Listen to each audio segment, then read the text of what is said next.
ಮಿತ್ರರೇ ನಮಸ್ಕಾರ. ನಿಮಗೆ ಗೊತ್ತೇ, ಕೆಲ ಕೀಟಗಳು ಮನೆಗೆ ಬರುವುದು ಕೆಟ್ಟದ್ದಲ್ಲ, ಅದು ನಿಮ್ಮ ಅದೃಷ್ಟ ಬದಲಾವಣೆಯ ಸಂಕೇತವೆಂದು ಪ್ರಾಚೀನ ಶಾಸ್ತ್ರಗಳು ಹೇಳುತ್ತವೆ.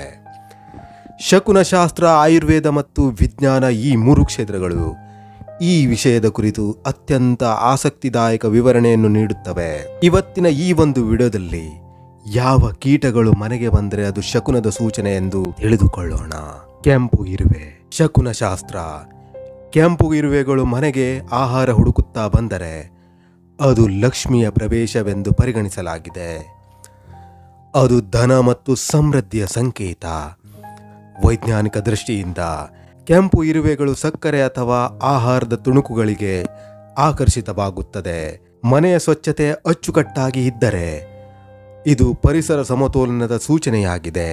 ಆಧ್ಯಾತ್ಮಿಕ ಅರ್ಥ: ಕೆಂಪು ಇರುವೆಗಳು ಶ್ರಮ ಮತ್ತು ಒಟ್ಟುಗೂಡುವ ಶಕ್ತಿಯ ಪ್ರತೀಕವಾಗಿದೆ. ಮನೆಯಲ್ಲಿ ಧೈರ್ಯ ಮತ್ತು ಸಹಕಾರದ ಶಕ್ತಿ ಬೆಳೆಯುತ್ತದೆ ಎಂಬ ನಂಬಿಕೆಯಾಗಿದೆ. ಹಸಿರು ಮಿಡತೆ, ಗ್ರೀನ್ ಫ್ಲೈ.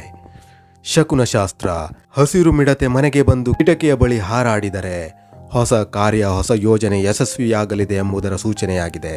ವೈಜ್ಞಾನಿಕ ವಿವರಣೆ: ಹಸಿರು ಮಿಡತೆಗಳು ಸಾಮಾನ್ಯವಾಗಿ ತಾಜಾ ಗಾಳಿಯ ಪ್ರದೇಶದಲ್ಲಿ ವಾಸಿಸುತ್ತವೆ.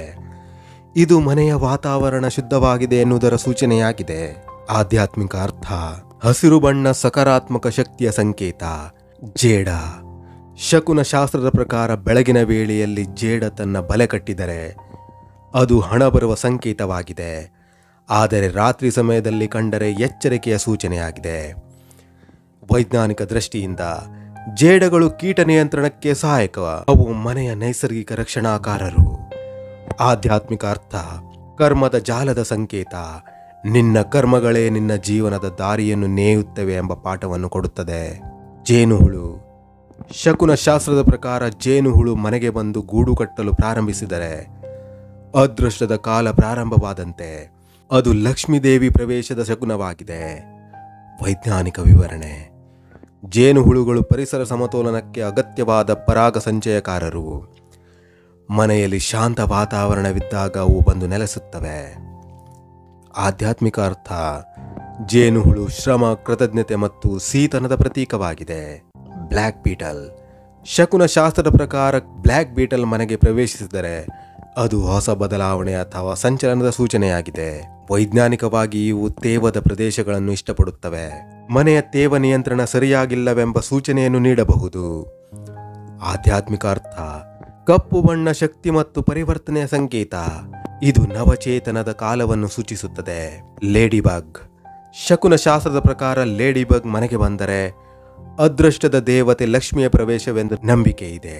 ವೈಜ್ಞಾನಿಕವಾಗಿ ಈ ಕೀಟಗಳು ಹಾನಿಕಾರಕ ಹುಳುಗಳನ್ನು ತಿನ್ನುವ ಮೂಲಕ ತೋಟದ ಸಮತೋಲನವನ್ನು ಕಾಯ್ದುಕೊಳ್ಳುತ್ತವೆ. ಆಧ್ಯಾತ್ಮಿಕ ಅರ್ಥ: ಇದು ಸಂತೋಷ, ಧನ್ಯತೆ ಮತ್ತು ಶಾಂತಿಯ ಸಂಕೇತ. ಎರೆಹುಳು.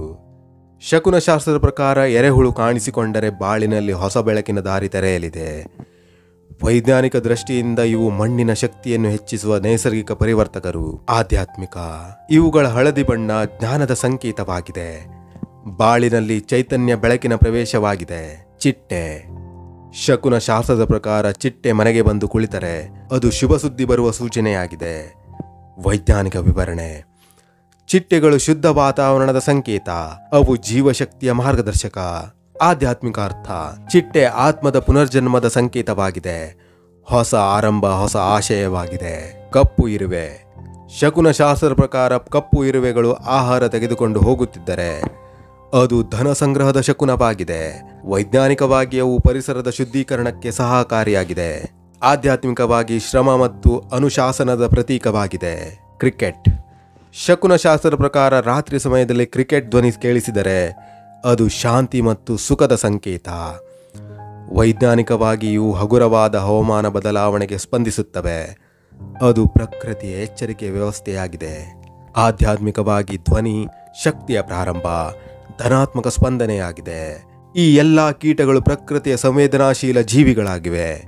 ಶಕುನಶಾಸ್ತ್ರ ಹೇಳುತ್ತದೆ ಅವು ದೇವಶಕ್ತಿಯ ಸಂದೇಶಗಾರರು.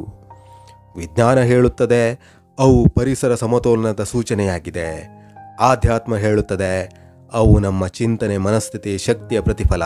ಆದುದರಿಂದ ಮಿತ್ರರೇ, ಯಾವ ಕೀಟವು ಮನೆಯೊಳಗೆ ಬಂದಾಗ ಅದನ್ನು ಹೊಡೆದು ಹಾಕಬೇಡಿ. ಅದರ ಅರ್ಥವನ್ನು ಅರ್ಥ ಮಾಡಿಕೊಳ್ಳಿ. ಪ್ರಕೃತಿಯು ನಿಮಗೆ ಕಳುಹಿಸುತ್ತಿರುವ ಸಂಕೇತವನ್ನು ಗಮನಿಸಿ. ಅದೃಷ್ಟವು ಯಾವಾಗ ಬಾಗಿಲು ತಟ್ಟುತ್ತದೆ ಎಂಬುದು ನಿಮಗೆ ಗೊತ್ತಾಗುವುದಿಲ್ಲ. ಪ್ರಕೃತಿಯ ಪ್ರತಿ ಸಣ್ಣ ಕೀಟವು ದೇವರ ಸಂದೇಶವಾಹಕ. ಕೇಳುವುದು ನಿಮ್ಮ ಹೃದಯದ ಕೆಲಸ.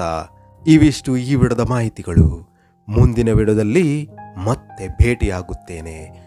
ಅಲ್ಲಿಯವರೆಗೆ ಜೈ ಕರ್ನಾಟಕ, ಜೈ ಭಾರತ. ಧನ್ಯವಾದಗಳು.